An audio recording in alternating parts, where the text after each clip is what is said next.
Yeah, I want this gun, or whatever in the fuck it was even supposed to be. The clearly damaged mind of these devs might even be a fucking hot trash that doesn't even slightly deserve the efforts and the time invested in this dogshit mirror defense grind in the hands of most frames. But in the hands of an half-decent mag main that knows what in the name of Jesus they're even doing? Oh boy. Her Bubbles Retreat turns this piece of shit of a gun in a level cap SP enemy blender with the power of the sun. It feels almost as it was always intended for her.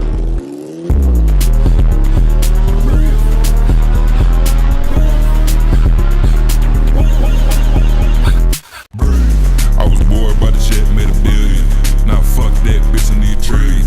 Now fuck that bitch, I need to feel it. Made me so damn mad, made me feel it. Yeah, my guy, a fandom user, is right. Mag is probably one of the silliest frames to play if you want to kill enemies with either A, the unmatched power of the sun, B, a particle accelerator, or C, my personal favorite, a nether portal from Minecraft.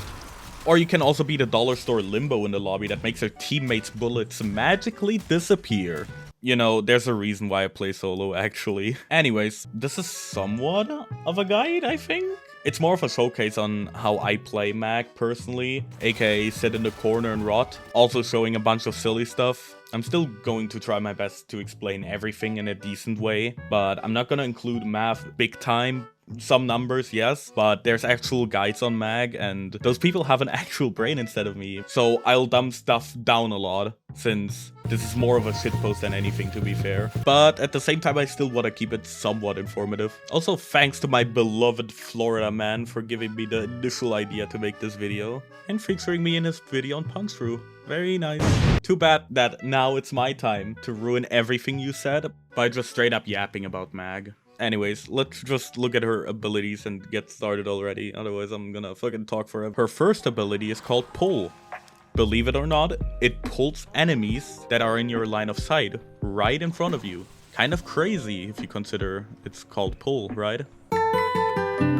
There's not much else to say here, except it has an augment mod called Greedy Pull, which allows you to sit on your ass even more when you're in survivals. Well, actually it pulls drop loot directly to you, so you don't have to go out and scavenge for ammo or energy in that case. Great quality of life addition in my opinion. Well, time to get actually in depth and talk about Magnetize, her second ability. It creates a bubble around your target, which anchors them into place, and sucks enemies outside of the bubble into its center. Most notably for us, it does the same to projectiles. Any damage dealt inside of the bubble will be stored inside of it, and it will deal up to 25% of the stored damage in half a second ticks to the enemies inside of the bubble. If the initial target dies, which you've casted your bubble on, the bubble will let out 100% of its stored damage in a radial explosion. Pairing this with the right weapons, it can get pretty high. If you hold down Magnetize, you also get a protective version of it, but we might also want to forget that it exists.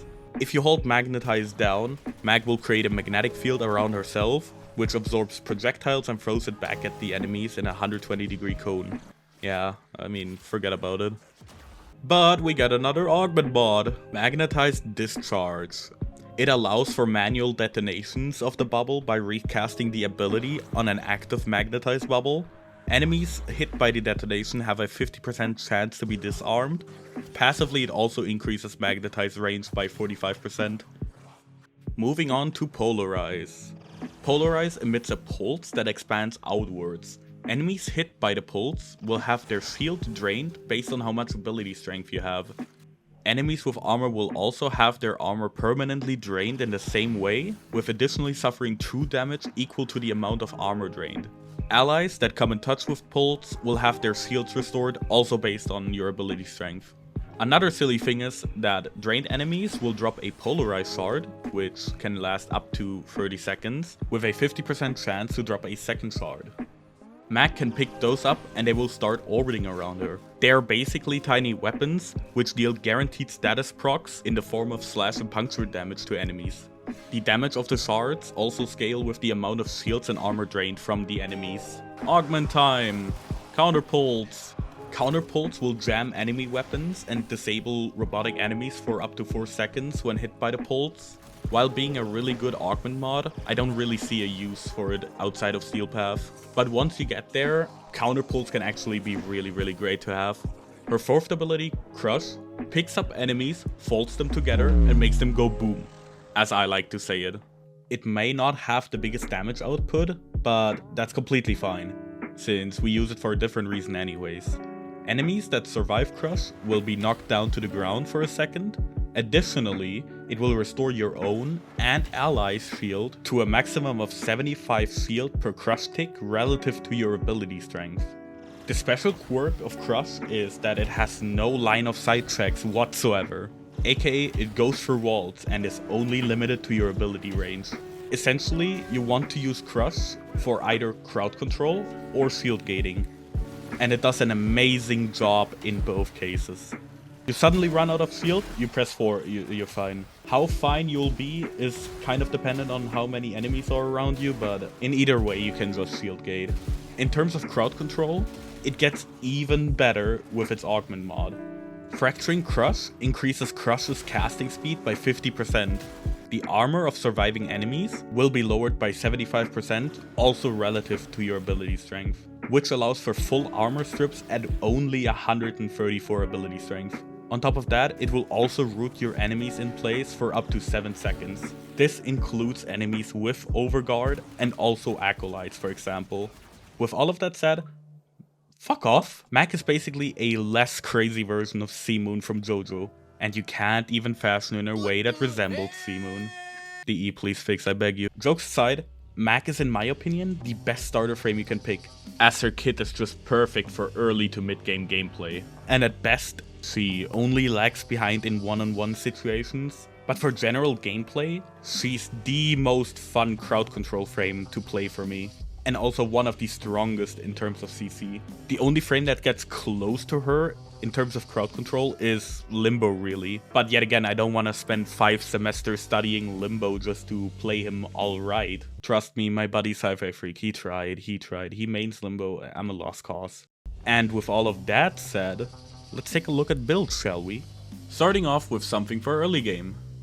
Personally, I prefer to evenly distribute the mods to all the stats, while still keeping a focus on ability range. Natural talent will make your life much easier. Trust me, casting speed on Mag is just a must-have. Dreamer's Bond will help you with energy regeneration. I know how doo-doo managing energy economy is in early game, so there you go. It's not a lot, but it's something to cope with at least. We're still left with a free slot, so you can apply any augment mod here if you have one, or adjust either of the 4 stats to your own liking. Personally, I would just suggest running Greedy Pull here. The earliest weapon you can get to pair with Mag is actually Mag herself. Remember the Polarize shards? Yeah, those can get sucked into the Mag bubble, and they get a bit silly. Let's see how the build works on level 185 Steel Path enemies. All you have to do is cast Magnetize, then Polarize, and there we go. That's a lot of numbers for an early game build.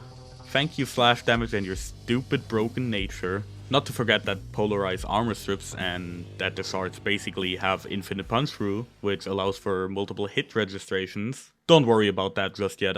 I will talk about that shit in a bit. My main build for Mag is very specific to my own liking, obviously. I prefer having low duration, so 73% allows me to have 10 seconds of Magnetize and Ensnare. That's way more than enough for me.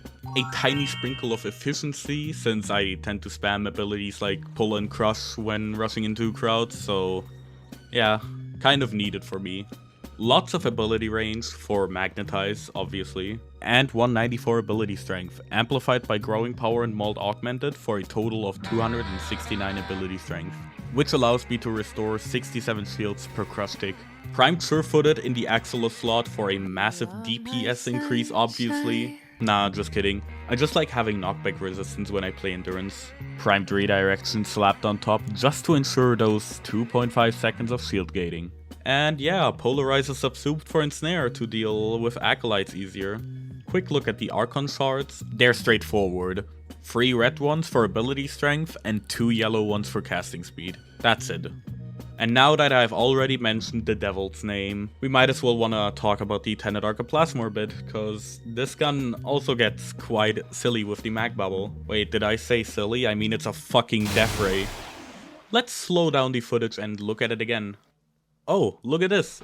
It doesn't just rupture your ears actually. The projectile jumps back and forth and actually deals damage. Why? Same thing with the Polarize shards. So let's talk about hit registrations for a little bit. Normally with punch through, an enemy will only be able to receive one hit from each projectile as it gets registered on the damaged enemy, essentially limiting it. Best seen here with the Arcoplasma or the Staphylos for example. While the Polarize shards do not have such hit registration limits, allowing them to output an insane amount of procs per second in the form of slash and puncture, thanks to the guaranteed status proc. The Tenet Arcoplasma works a bit differently. It has a unique trait to it which allows the ricochet mechanic of the projectiles to make targets applicable for multiple hit registrations from a single projectile by either bouncing off of a wall or the floor. Well, not quite actually. Each enemy hit counts as a ricochet as well, which also resets the hit registration from the previously hit enemy. Or, in terms more appropriate for me, here, look at this one enemy, no damage. Many enemies, death. Not to say that every other weapon now falls behind, well, kind of. The Tenet Arcoplasma is by far the best weapon to pair with Magnetize, but you can still have fun with other combos and synergies. AKA, we're gonna talk about Polarize again, yeah! Okay, hear me out real quick. Since the Polarize shards are also counted as weapons, this means buffs like Nourish synergize perfectly with the shards, since the guaranteed status proc also applies to the viral buff of Nourish. So on top of the slash and puncture procs, you now get a free guaranteed viral proc on each hit. And those viral procs, oh, they only increase our bleed damage from the status procs of slash by around 300% additively. And if you remember, Polarize, Armor Strip, Fracturing Crush, yeah, it gets real nasty. Instead of the Tenet Arcoplasma, you can also use beam weapons. Best example for this case is the Phantasma. The Phantasma also holds infinite punch through, but instead of the single DPS burst we get from projectile weapons, we get a continued source of damage, since the beams are basically a continuous hit scan. And it just shreds inside of the mag bubble. But it gets even better with beam weapons that can chain, for example the Kuva Nukor or Tenet Cycron. Those may not have infinite punch through, but modding for punch through on those allows for more chains to be created. And since they are secondary weapons, add secondary encumber and galvanized aptitude to the mix and it's just perfect. The Staphylos, usually a bit shit, is actually not that bad when pairing it with mag. You can just, out of the bloom, create nether portals from Minecraft, or blind your allies, maybe even trigger epilepsy. You win some, you lose some. Hitting enemies with the Staphylos can increase the projectile's lifespan by 50% per enemy, up to a maximum of 10 seconds.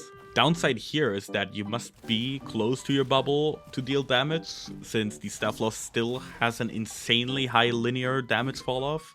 Oh man, you could have been such a good counterpart to the Plasma, but DE just had to make you hot garbage, didn't they? You poor thing. A small funny for your operator, having a 547 amp really doesn't hurt. The Glaive's alt fire alone is really good, but shooting it into the mag bubble is crazy good. How much is crazy good, you may ask? If you have last gasp from the Unairo tree and manage to cast a bubble before dying, then you can just shoot the alt fire into it and it will revive you almost instantly in most cases, since the Glaive's alt fire also has no proper hit registration. One thing to note is that all the guns that I've talked about so far, they all have multiplicative gun CO, so you will definitely benefit from a primer if you get one. I strongly suggest just getting a Hound, slap all of the Bond mods onto it, slap Synergized Prospectus on it, mod the Hound's weapon for status and status trans, and watch it fucking prime the enemies faster than Kendrick Lamar replying to Drake in that one fateful night. Psst, I see dead people. Or if you want to play endurance survival like I do 90% of the times nowadays, you can also pick the Smida for its drop charm. I mean, double steel essence is always nice. There's no reason not to take it, right? I mean, you can get really nice things from Tessin each week. I really wouldn't know why you would skip out on it. Please, I need help with my gambling addiction. I have a problem. You know, I've intentionally left something out until now. It's finally time to show off the most stupid thing I could find. The actual god tier weapon to pair with Mag. Not even the Plasmor gets close to it. The Zenith. Not for its infinite punch through. Oh no, we don't think this small. What other redeeming qualities does the Zenith have? That's right, the disc.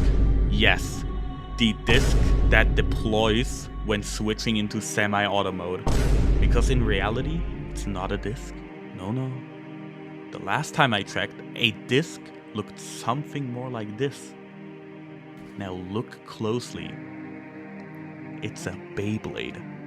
You don't know why this is so important? That alone is blasphemy, my friend. There's a tremendous power hidden within Beyblades. Since ancient times, the existence of Beyblades can be found in moments throughout history. The power of Beyblades have been used to change the course of rivers and oceans. They have been used to defeat many armies and create huge empires. Yeah, I mean, it's not that good. Hey y'all, thanks for 1.5k, I really appreciate it. I don't know how to feel about it, except for appreciation, because I'm kind of a dumbass. But hey, I'm glad you enjoy my shit, I guess. Yeah. Big thanks to my mods who helped me research the video. Big thanks to Sai for also helping me with the video. And big thanks to every single one of you who are here to stay and watch me do my silly stuff. It's much appreciated.